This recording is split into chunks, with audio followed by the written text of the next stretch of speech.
તમારું નામ શું છે? મારું નામ પિનાકિન રાવ છે. તમને શું થયું હતું? મને પગમાં કણી કોણ અથવા તો વાટ જે કહે છે એ ડેવલપ થઈ હતી, જેના કારણે ચાલવામાં ખૂબ તકલીફ પડે અને એ ધીરે ધીરે વધતી જતી હતી. એટલે પહેલાં એક થઈ, પછી થોડી પેઇન થોડું થાય, વળી આપણે ઇગ્નોર કરીએ એટલે પાછી થોડી વાર આજુબાજુમાં બીજી થાય, બીજી થાય અને પછી વધતી જ જતી હતી. એટલે સિવિયર પ્રોબ્લેમ થઈ ગયો હતો. તમે કેટલા ડૉક્ટર્સને બતાવ્યા હતા? કણી માટે સૌથી પહેલાં તો જાતે ડૉક્ટર બની ગયા હતા, જાતે કોન્ટેક્ટ ને બધું લગાવી દીધું હતું, પણ કંઈ ખાસ ફાયદો ના થયો. પછી એ કોન્ટેક્ટથી ફાયદો ના થયો એટલે કોઈ એસિડવાળું મલમ આવે છે, બજારમાં મળે છે, એ લાઈન ખોટીને લગાવ્યું તો થોડો ટેમ્પરરી ફાયદો થયો, પણ બહુ એટલું સારું રિઝલ્ટ ના મળ્યું. એટલે થોડા વખત પછી વળી પાછું વધવા માંડ્યું. એટલે એક સર્જનને બતાવ્યું. સર્જનને કીધું ઓપરેશન કરવું જોઈએ, તો સર્જનને કીધું હમણાં ના કરશો, કારણ કે ઓપરેશન કરીશું તો મટી જશે એવી ગેરંટી નહીં. હા, આટલી હું કાઢી આપીશ, તો બીજી નહીં થાય કોઈ ગેરંટી નહીં. પછી સ્કિન સ્પેશિયાલિસ્ટને બતાવ્યું. એટલે સ્કિન સ્પેશિયાલિસ્ટે કીધું કે ચિંતા ના કરશો, હું બાળી કાઢીશ, એટલે લેઝરથી બાળી કાઢીશ તો વાંધો નહીં આવે. એટલે મને એ વખતે લગભગ 4 કે 5 ડેવલપ થઈ ગઈ હતી. એમાંથી એણે એક લેઝરથી બાળી કાઢી અને મને કીધું જોઈએ અઠવાડિયા 10 દિવસ પછી ફરીથી બાળીશું જો ફરીથી ડેવલપ થશે તો. એટલે ખૂબ પેઇન થયું, તો પણ મેં સહન કરીને બળાવ્યું. પછી ટ્યુબ લગાવી, પણ લગભગ 15 દિવસ સુધી કંઈ ફાયદો ના થાય, ઉલટાની વધતી હોય એવું લાગ્યું અને મારાથી ચાલવાનું મુશ્કેલ થઈ ગયું. એટલે હવે હું વિચારતો હતો કે કોઈ સારા સર્જન પાસે કઢાવી દઉં આઈધર, કે ગમે ત્યાંથી કંઈક ઉપાય મળી રહ્યા. એટલામાં લકીલી મારો ફ્રેન્ડ છે, કલીગ છે, એને કીધું કે એની સિસ્ટરને આવો જ પ્રોબ્લેમ હતો.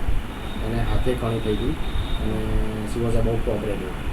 અને luckily it comes to know about this place.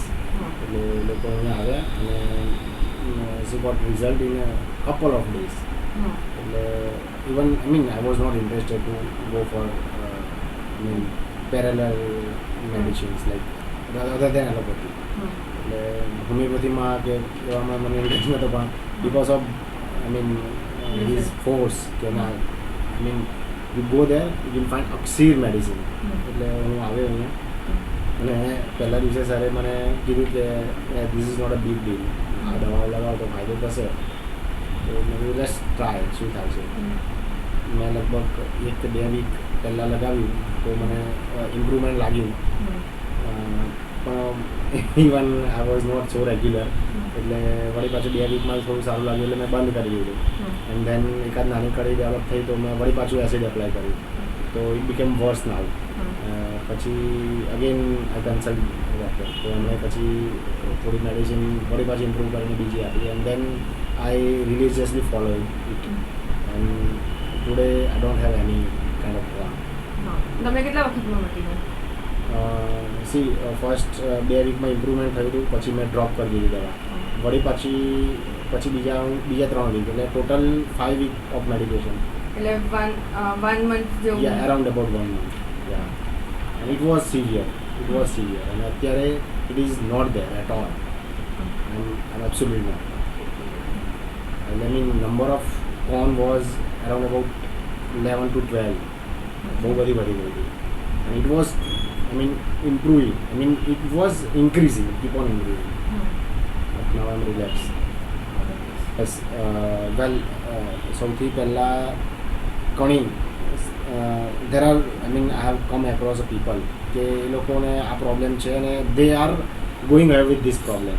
અને એ લોકો પેઇન સહન કર્યા કરે છે કોઈને કોઈ રીતે, અને આઈધર તો વિચારે છે કે ઓપરેશન કરાવવું કે પેઇન સહન કરવું કે સારા શૂઝ લઈને વાપરવા, દેટ્સ ઇટ, બીજું કોઈ આનું સોલ્યુશન નથી. બટ ના, this is a place where you can find the medication કે ઇટ ઇઝ લાઈક પ્રાકૃતિક દવાઓ અને હોમિયોપેથી અને the mixture of all this will able to cure this disease which is known as corn or vat or something, કણી કે કપાસી કે there are so other names.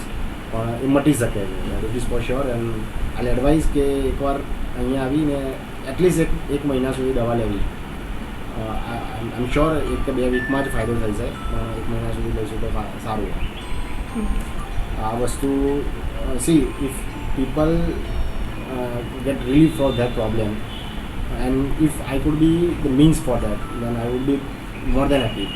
એટલે એ તો મારા માટે ડેફિનેટલી સારી વાત છે.